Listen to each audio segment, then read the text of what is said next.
We're less than 8 weeks away from Election Day. Both the Trump and Harris campaigns are bringing their messages to battleground states. Now, before that, Vice President Kamala Harris is joining President Biden for a brunch celebrating Black excellence. That's underway on the South Lawn right now. Also happening this hour, former President Donald Trump is in Southern California. He's set to hold a press conference in Los Angeles County. Once that event wraps up, he will head to Las Vegas for a rally there later tonight, marking his 7th campaign trip to the state this election cycle. Harris will focus on central Pennsylvania later today. Her first stop is Johnstown, where she'll head after to Wilkes-Barre for a rally this evening. Both of those stops are in counties that Trump won in 2020. So for more on both of the campaigns, I want to bring in CBS News political director Fin Gomez. Fin, good to see you. I want to talk here about this first campaign stop with Trump, the economy, expected to be a major point of focus tonight. Let's talk about one of those new proposals that he just unveiled, abolishing taxes on overtime pay. Now, he's already told people in that state no taxes on tips. What can you tell us about this policy? Well, Lindsay, he did not reveal a lot of details when he announced his plan yesterday in the battleground state of Arizona.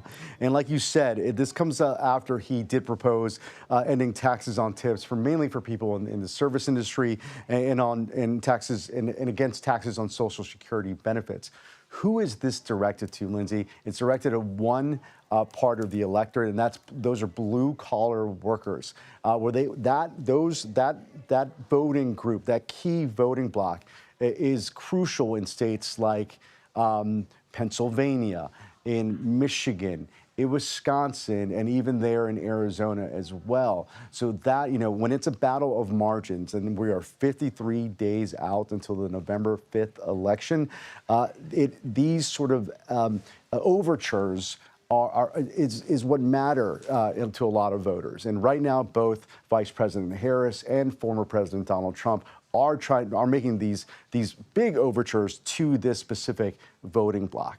It's interesting because we've had an economist on this program who actually criticized the taxes on tips, saying that essentially it was just that, essentially an overture for Nevada voters and wasn't great policy. That was one economist. But Trump also said, yeah, if you want to go on that as well, let's also talk about the debate issue. I want to go ahead and play something that Trump said. She immediately called for a second debate, which means that she was like a prize fighter that lost a fight. We had 2 debates, though. I had a debate with crooked Joe Biden, right? And I had another debate with her. Because we've done 2 debates and because they were successful, there will be no third debate. So he was calling for more prior. What reason is he giving for this? For his change of stance on debates. Yeah, so part of it is we've seen this pattern before, Lindsay, before the ABC debate, if you recall. Trump issued a lot of statements saying that he may potentially pull out of the debate. He was reconsidering attending that debate in Philly just a few days ago. But now, so typically when there's a candidate who says, I don't want to do any more debates, it's usually the front runner who's sitting on a lead. In this case, it's different. It's a different dynamic because Donald Trump is not the front runner right now. In most states, in those 7 key battleground states, most polls, including our own at CBS, show a dead heat. And so this is in part because it was, people close to the campaign tell me it was not his best performance. That was essentially the overall consensus was there was a bad debate for Donald Trump. By doing this, by sort of playing this game that he could or could not, it does amass more interest in the possibility of what he does next. He was really definitive, however, yesterday when he said those comments about not participating in a future debate. I do hope that he does reconsider. I think CBS News has a great proposal in partnership with Univision and the Wall Street Journal. We have invited both presidential candidates to participate in a debate in October in Arizona State University. Of course, that school being in a key battleground state as well. Lindsay. You're looking at a proud alumnus of Arizona State University. Go Devils. Go Devils. Yeah. All right. So let's talk about the Harris campaign. They say that they saw a massive surge in fundraising after the first debate. Yeah. They're reporting more than $47 million raised in just 24 hours.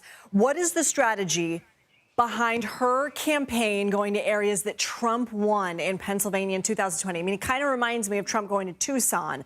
What's the strategy there? Is it to sort of convince some of the undecideds? Part of it is that, yeah, absolutely. But it's also it's a battle of margins, of course. Like, so in the county that she's going today, which is strongly a big Biden area, right? That's Lucerne County, where Wilkes-Barre, however you call it, depending on who you ask, right? But in that specific county, it's what we call the pivot county that went Obama, and then went Trump. So yes, it is one of those battleground counties that what she is trying to do is trying to appeal to get some of that percentage back, and if there's enough, it could win the overall state. And again, looking at the most recent polls of the Keystone State, it is a dead heat. So every little bit counts.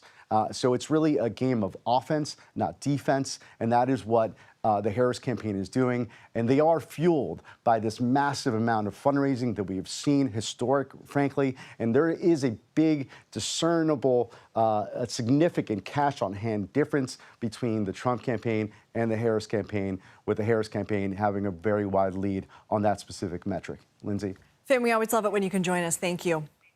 Thank you. Go Devils.